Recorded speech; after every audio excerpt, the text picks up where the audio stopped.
I was in the army and married, about to be deployed for my first tour in Iraq.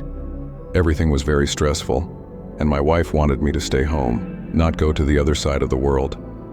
It's normal for any wife to ask that, right? We didn't have kids yet, but we talked about starting a family after I got back.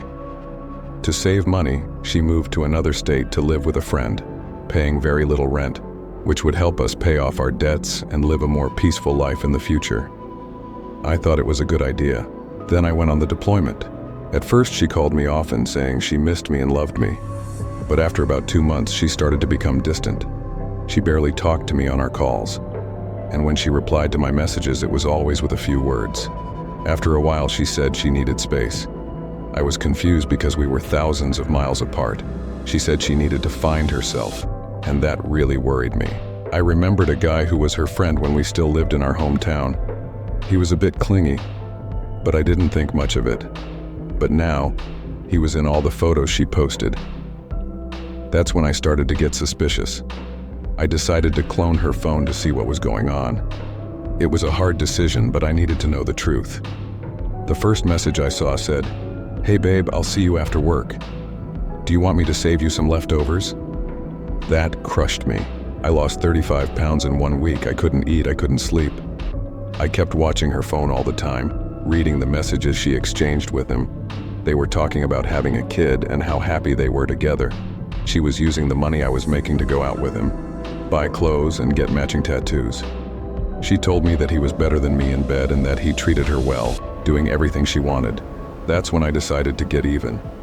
I froze our bank accounts, changed all the passwords, and blocked her on Facebook and on my phone. Without money, she started losing everything. The car was repossessed by the bank. She had to sell shoes and handbags to survive. She was kicked out of the house where she was living, and without being able to contact me, she was completely lost. All of this hurt me a lot, but at least now I had the certainty that she could never cheat on me again or take advantage of me. Her betrayal taught me to be more careful and not trust people blindly. She got a job at the restaurant where she used to work, so I decided to make some conversations public to expose her betrayal. I shared messages between her and the guy, talking about having kids, and I also shared messages between me and her, with timestamps to show all our friends what she did to me. Friends started calling the restaurant to complain about her and the guy constantly, which put a lot of pressure on them both. I also asked friends to go there for dinner and complain, which resulted in both of them getting fired. After that, she tried to get me in trouble at work by calling my commander and saying that I had abandoned her and that she couldn't support herself. Fortunately, my commander already knew what was going on because something similar had happened to him. About a month before I returned home, she called me from an unknown number to say that she was pregnant with the child of the guy she had been cheating with. Remember, I was still overseas, so we couldn't start divorce proceedings. She moved to a place 10 hours away from me. On April 24, 2018, she called me, 5 months pregnant, crying a lot, saying she had a big fight with the guy and didn't know where to go. I replied that it wasn't my problem anymore because she made her choice. Fast forward to January of this year, she called me from a common friend's phone, saying that the guy she was with had a rage outburst and assaulted her. And I simply replied, "Maybe you shouldn't have cheated on your husband while he was serving on a mission."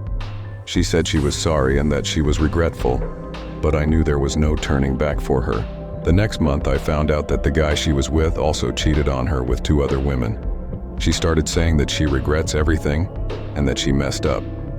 To be honest, even though I knew my life had been ruined and I was dealing with deep depression, I felt a bit better knowing that I wasn't the problem. I thought that if this had happened a few years ago, I would have come back to an empty bank account, an empty house, and still had to deal with my then wife pregnant with another man's child. Yesterday, she called me to ask for money to help pay rent. How can someone hurt another person like that and still expect help? It doesn't make sense. It's like they say, you made your bed, now you have to lie in it. She had something good and chose to throw it away. She might have the excuse that she felt lonely while I was away, but the truth is that she made the wrong decision and now has to deal with the consequences. Things seem to be going well at work. My annual budget had turned into a wish list, although many requests were denied by the owners. The owners of the company, a couple, seemed professional, But once, during a quarterly meeting, someone asked about job security. The owners assured us that nobody would be laid off and that our jobs were safe. That was at 5 p.m. on a Wednesday. The next morning by 9 a.m., 6 people had been laid off. By noon, one of the owners showed up, flaunting a brand new Escalade that he had just bought that morning. In the first 6 months after Pam's arrival, she began firing everyone who had worked for the former CFO, replacing them with her friends and family.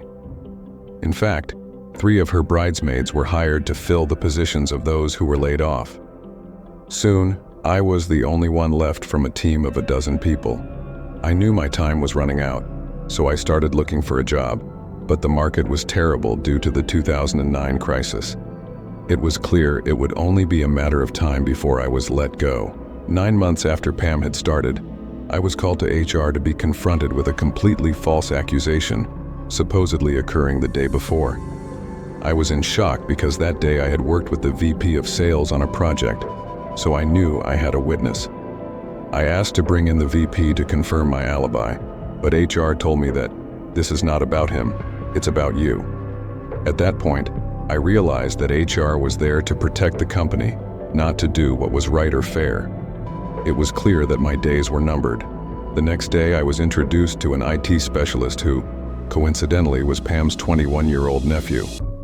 He was supposed to shadow me to learn about my processes and find ways to streamline the work. In practice, they wanted me to train him to take over my job. This young man had no IT knowledge, the kind of person who people think is an expert just because he knows how to connect a PlayStation to a TV. He didn't even know how to connect a PC to a domain, so I knew my job was at risk. In the billing, inventory, shipping and receiving departments, everything was managed by scripts I had created on the server, all running with the domain admin account. When Pam and her nephew pressured me to give the admin password to the young man, I protested, claiming we couldn't allow outsiders to have privileged access to the network. They insisted, so I agreed, but I made a point to show the kid several times how to change the passwords and suggested he write it down, emphasizing the importance of changing the admin password as soon as he stopped consulting with us. I showed him some things that day, but nothing that really kept the company running. There wasn't enough time to train him completely, and his complete ignorance about IT was alarming. The work was falling apart, and I knew I was being replaced by someone unqualified. What happened next, well, was the confirmation that I needed to get out before it was too late. I was let go because her nephew concluded that my skills were insufficient in several areas. I received my final paycheck and went home. The next morning, I got a call from the CFO and the owners. They said that Pam's nephew wasn't fully aware of everything I did, and that, to fix the mess he created, they needed my help. They offered me my regular salary to work as a consultant and bring the nephew up to speed on the IT infrastructure. I replied that now I was an independent contractor, and that if they wanted my services, I'd charge $200 an hour, with a minimum of 250 hours. Pam didn't like that response and threatened me, saying she'd call the police if I didn't fix everything her nephew had done wrong. I laughed and replied, "You fired me and replaced me with someone completely unqualified, and now you want to threaten me to fix your mistakes? Go ahead and call the police." She got angry, shouted some insults, and hung up. Later, I found out that her nephew did learn something from me. He had changed the admin password after I left, affecting all the billing, inventory, shipping, and ordering scripts. The company was practically paralyzed for days until they called in a real consultant to go through the documentation I had created and fix the problem. The nephew was immediately fired, and Pam also left a month later. This is proof of what happens when you put family members in positions for which they are not qualified. Working with IT in a company is not something to be taken lightly. If something goes wrong, you need someone who really knows what they're doing, not a 21-year-old nephew who only knows about video games. Changing topics a bit. My father seems to think I am obligated to spend every holiday season with him. I grew up with a single father with whom I almost never agreed. He tried to impose his views of traditional masculinity, praising me when I did manly things like being a handyman or playing football, but scorning any signs of weakness or sensitivity. Every year, he organizes family gatherings for Thanksgiving and Christmas, but he's a terrible host. He invites everyone, including toxic people, which always leads to chaos. There's always a fight over something trivial. If someone is vegan, there's only salad to eat. If there are children, he's not allowing them to watch anything with Santa Claus. The gifts are not appreciated because people complain they'd rather have cash. My father micromanages everything, from the movies we watch to the conversations we have. The worst part is when he starts boasting about how he shaped me to fit his vision of traditional masculinity. Staying at my father's house during the holidays is a chore. It's hard to spend time with him without feeling like I'm under constant judgment. Plus, the gatherings are full of tension and fights over trivial reasons, making the holiday season more stressful than it should be. He used to brag about how I was the most valuable player in youth soccer, even though I hated the sport, or how he signed me up for martial arts, even though it wasn't something I enjoyed. When I mentioned achievements that I was really proud of, like my creative writing or a book I was reading, he just ignored it. My father would say he was glad I had a girlfriend, but he'd also make comments about how he was happy I wasn't LGBT. As for gifts, he only gave me things he approved of, like boxing gloves or clay pigeons. But when I asked for a PS4 or a set of Harry Potter books, he said he wouldn't do that for me. Over time, I began to associate holidays with my father's excessive control and the need to interact with toxic relatives. Fortunately, my girlfriend's dad invited me to spend Thanksgiving and Christmas with them, and I finally thought I would have a lighter moment, a welcome change. But then my father called me asking if I was going to his house on Thanksgiving. I told him I had already agreed to spend it with my girlfriend's family. He started blaming me, saying things like, "You always spend the holidays with your old man," and "Your cousins like seeing you," even though my cousins had stopped attending holiday gatherings a long time ago. When I tried to explain that it wasn't safe for some older relatives, like my grandmother or my Uncle Devin, because of the global crisis, he said that was nonsense, that I didn't seem worried about seeing my girlfriend. I said I had taken tests and that no one at risk would be present. But he didn't accept my explanation and started with a speech like, "Oh, now I get it, you think I'm a bad father, huh? You'd rather throw your whole family under the bus instead of spending the holidays with us. I'm offering free food, time with family, and you throw it all away without a hint of gratitude. I'm even allowing you into my house, and this is how you thank me." I've tried explaining to my father many times how he makes me feel bad, but he always argues, "I gave you everything you needed to survive in this tough world. If I made you feel so bad, how did you get so good at karate? You wouldn't know how to get a girlfriend if it weren't for me." In the end, I hung up the phone. I hate how the guilt my father makes me feel affects me so much because even though everyone tells me he's wrong, there's still a part of me that feels like I should feel guilty. I understand that Christmas and Thanksgiving are for spending time with family, but for the first time I'd like to spend it with a family that's actually enjoyable. Some people have told me I should be grateful to have a father, but to me it's like saying having a barking and biting dog is better than having no pet at all. I just want to have a holiday season that's good, at least once. It seems like my father has serious control issues that come out when I try to say I don't want to spend the holidays with him. It's something he needs to work on, but I also need to think about myself. You made it clear to him how things are, and now he's going to have to accept it. You have the right to spend Christmas or Thanksgiving however you want. After all, you're an adult now. If you want to spend that time with your girlfriend's family, that's your choice.